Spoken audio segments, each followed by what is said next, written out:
Le marché aux puces, c'est un vrai trésor pour de nombreuses personnes qui font de bonnes affaires. Le prix abordable des articles attire plus de clients. Nous verrons cela dans une poignée de secondes. Il est possible de rentabiliser les boues et urines des déchets organiques qui vont permettre la création d'emplois. L'État de Côte d'Ivoire et la BAD ont injecté 812 millions de francs CFA pour réaliser un projet dans ce sens. Et puis le 31 mars 1948, le plan Marshall est approuvé. Le Congrès américain vote ce vaste programme d'aide pour rétablir le après les États-Unis. Ils consacreront 13 milliards de dollars jusqu'en 1951. Madame, Monsieur, bonsoir. Le marché aux puces est un moyen de faire de bonnes affaires. En tout cas, de nombreuses personnes y sont abonnées. On y trouve un peu de tout sauf des aliments, de vieux objets aux vêtements, des fins de série ou des vêtements déjà portés.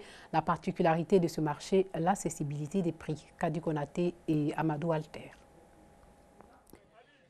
Ici, on trouve de tout. Des bouquins aux appareils électroménagers. Tout y est pour satisfaire la clientèle. Des produits de marque, de renommée, à des prix souvent plus qu'abordables pour les potentiels acheteurs. Seul bémol, ces marchandises sont très souvent usagées et de seconde main. Conséquence donc, aucune garantie sur la qualité des produits vendus. Ici, au quartier commerce de Boaké, les brocanteurs ou encore vendeurs de ce marché, appelé marché noir, ont refusé de s'exprimer à notre micro. C'est à croire que ces derniers n'opèrent pas dans la transparence. Plus loin, Ali Brocanteur, depuis plus de 40 ans, nous étale les contours de son activité. On paye avec des gens, souvent encore de France au revoir, là je paye. Il y a des fonctionnaires, il y a tout dedans qui viennent payer. Ça fait plus de 40 ans, je remercie Dieu, on gagne un peu. Brocanteur, un métier non sans risque et qui ne fait pas toujours l'unanimité. Très souvent, ce n'est pas évident. Hein. Par moment, tu peux trouver des articles ici, apparemment tu peux penser que c'est comme c'est des librairies un peu trucs. Peut avoir ça moins cher, mais par moment, c'est pas évident. Quoique souvent critiqué, le marché aux puces reste l'un des moyens les plus sûrs pour les populations les moins nanties, surtout d'accéder un tant soit peu aux équipements haut de gamme. Les déchets organiques peuvent rapporter de l'argent et ils sont source d'emplois. Le projet de promotion à l'accès aux toilettes et aux emplois à travers la rentabilisation des boues et urines l'a bien démontré. La phase pilote de ce projet a été mise en œuvre à Boaké et à Katiola, un projet de 812 millions de francs CFA. Des eaux usées dans de vieux quartiers des villes comme ici à Dar es Salaam à Boaké, on en trouve. C'est que les ouvrages d'assainissement ne tiennent plus face à la dégradation des sols et le surnombre des effectifs des ménages, lesquels devront voir leur cadre de vie assaini grâce au PATER, le projet de promotion à l'accès aux toilettes et aux emplois à travers la rentabilisation des boues et urines. La dernière composante, ce sera donc la réutilisation de ces boues et nous, ici, on a choisi l'option de la valorisation agricole. C'est-à-dire qu'on va transformer ces produits en fertilisants. Seront donc réalisées des unités de traitement et de transformation des déchets, des fosses septiques et toilettes modernes qui favorisent la collecte et la vidange des déchets organiques, les services et outils de vidange également améliorés.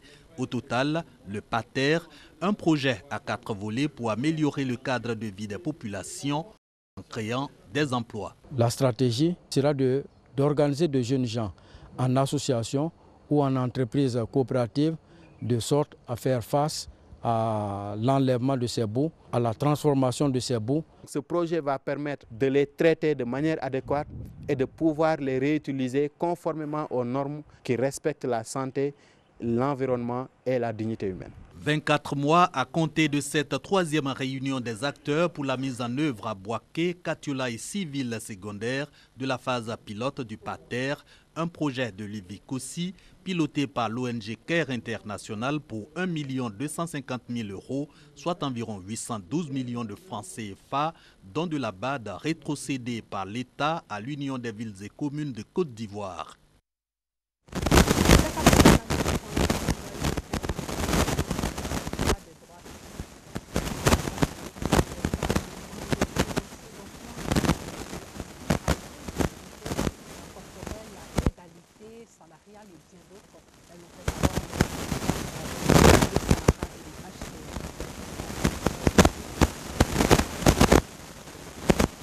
Être chosifiée, qui a dit que je devrais être réduite à la plus grande bassesse. Dans un monde à perpétuelle évolution, elle accomplira sa mission dans tous les secteurs d'activité et elle marquera son passage. Et vous comprendrez que la femme, c'est elle qui a toujours gouverné ce monde. Un slam pour magnifier et célébrer la femme dans toutes ses initiatives pour la reconnaissance de ses droits. Le décor ainsi planté. Nous sommes à Danandé. Dans cette localité de l'Ouest ivoirien, les femmes sont à l'honneur. Une initiative du Haut Commissariat des Nations Unies pour les réfugiés HCR et du Sahara, le service d'aide et d'assistance aux réfugiés et apatrides, en partenariat avec la Fondation Didier Drogba. Occasion pour les braves femmes de Danandé et environ de faire le point des acquis et des défis à relever. Il faut dire qu'on a besoin encore de la formation pour pouvoir sentir. Beaucoup de femmes sont victimes de débit de ressources. Chez les dents, la femme n'a pas droit à l'héritage. Surtout au titre foncier, elle n'a pas droit. Le mariage n'est pas, comment on appelle là, n'est pas beaucoup respecté dans notre communauté. Les gens aiment vivre en concubinage. Et pour continuer donc à se battre pour leur autonomie et la reconnaissance de leurs droits, il faut qu'elles soient en bonne santé. La Fondation Didier Drogba offre gracieusement des consultations pour le dépistage des maladies cardiovasculaires. En plus de ces consultations, elles ont reçu divers dons. Le reportage de F. Boué qui parlait des femmes de Danandé qui font un plaidoyer pour la reconnaissance de leurs droits, des droits qui sont très souvent bafoués et ces femmes reléguées au second plan, elles qui aspirent à l'intégrité corporelle, à l'égalité salariale et bien d'autres. Les enfants en situation de handicap voient aussi leurs droits être bafoués. Ils sont souvent victimes de discrimination.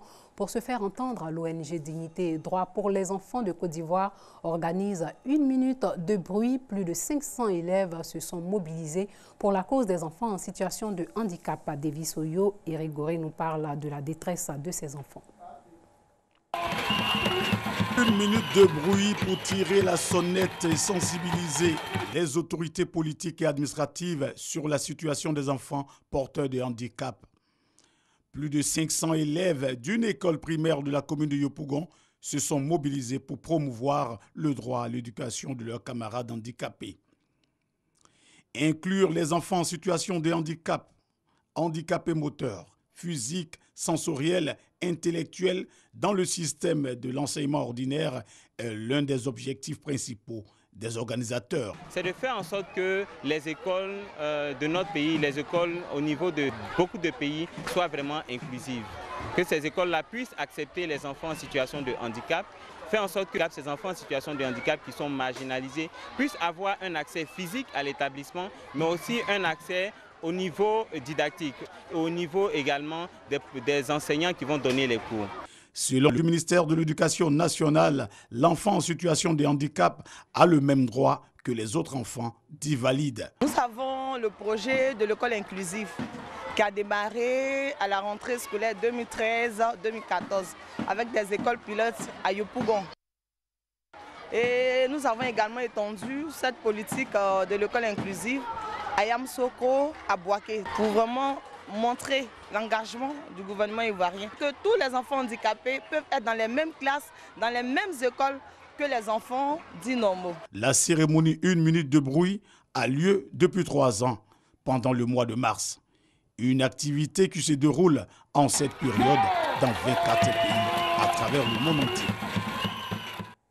La 7e édition du Salon international du tourisme d'Abidjan aura lieu en avril avec pour thème un tourisme durable, un engagement nécessaire pour l'Afrique. Cette plateforme d'échange vise à renforcer l'image du tourisme ivoirien sur la scène internationale et permettre à la Côte d'Ivoire d'être plus attractive. 40 000 visiteurs sont attendus à ce rendez-vous du tourisme.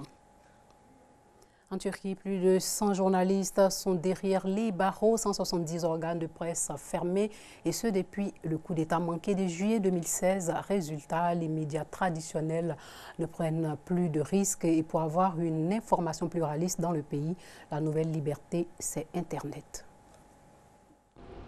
Istanbul, au procès d'un journaliste accusé de terrorisme. Quelques caméras traditionnelles, souvent des médias étrangers, et puis, dans les mains, des téléphones qui filment en direct. Être journaliste aujourd'hui en Turquie, c'est un vrai défi. Plus de 100 d'entre eux ont été arrêtés depuis la tentative de coup d'État de juillet dernier. Alors, pour pouvoir informer, il reste l'espace de liberté qu'offre Internet.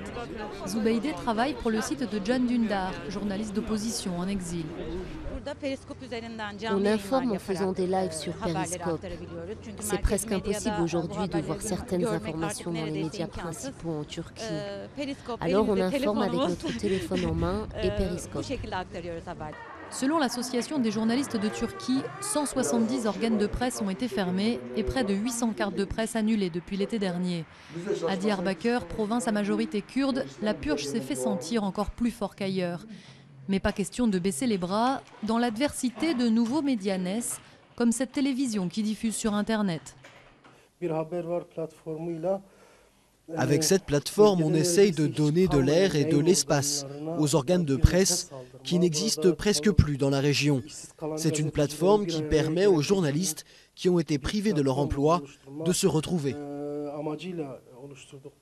L'objectif, financer le fonctionnement de la rédaction grâce à la publicité. Mais pour le moment, il s'agit uniquement de bénévolat et de passion. La Turquie a besoin du journalisme avec ce qu'il se passe aujourd'hui. Les personnes qui se rassemblent ici viennent malgré des conditions précaires. Je peux vous expliquer cela de cette manière. Nous préparons ici nos propres repas et nous faisons le ménage nous-mêmes. Cette année, la Turquie pointe à la 151e place sur 180 pays dans le classement mondial de la liberté de la presse établi par Reporters sans frontières, juste derrière le Tadjikistan. Faisons un tour dans le passé, en 1948, quand le plan Marshall a été mis en place. Ce plan qui va contribuer pour beaucoup à la reconstruction économique de l'Europe après la Seconde Guerre mondiale. Il était de l'intérêt des États-Unis que la reconstruction économique de l'Europe soit rapide afin d'éviter des troubles qui ne pourraient que favoriser les communistes. 31 mars 1948, le Congrès américain approuve la mise en place du plan Marshall pour l'Europe. Ce plan fut, après son élaboration, appelé le plan de rétablissement européen. Il consistait à accorder des prêts aux différents États de l'Europe afin d'aider à la reconstruction des villes bombardées lors de la Seconde Guerre mondiale. Ces prêts étaient assortis de la condition d'importer pour un montant équivalent d'équipements et de produits américains et pour les États bénéficiaires l'engagement d'accorder un financement du double du montant octroyé. 16,5 milliards de dollars seront proposés. L'administration Truman le préféra au plan Morgenthau qui prévoyait de faire payer les réparations par l'Allemagne. L'initiative fut baptisée par les journalistes du nom du secrétaire d'État des États-Unis, le général George Marshall, qui, lors d'un discours à l'université d'Harvard le 5 juin 1947, exposa la volonté du gouvernement américain à contribuer au rétablissement de l'Europe. On discute de ces modalités lors de la conférence de Paris et il est signé par 16 pays le 20 septembre 1947. Le plan final est annoncé par Marshall le 5 juin 1947 à l'université d'Harvard. Truman signe le plan Marshall le 3 avril 1948. Sur le plan économique, Charles Kindleberger en fut l'architecte clé. Les États-Unis demandent aux États européens de s'accorder entre eux au sein de l'OSCE pour établir un plan de reconstruction. L'administration de coopération économique ECA est chargée d'examiner les projets de reconstruction en vue d'accorder l'aide. Du côté soviétique, le Comecon, OKM, est créé. Entre 1947 et 1951, les États-Unis consacrent plus de 13 milliards de dollars de l'époque, dont 11 milliards en dons au rétablissement de 23 pays européens en réponse à l'Organisation européenne de coopération économique. Le montant total de l'aide correspondrait à entre 103 milliards et 230 milliards de dollars en 2012, soit environ 4% du produit national brut pendant 5 ans. Fin de ce journal, portez-vous bien.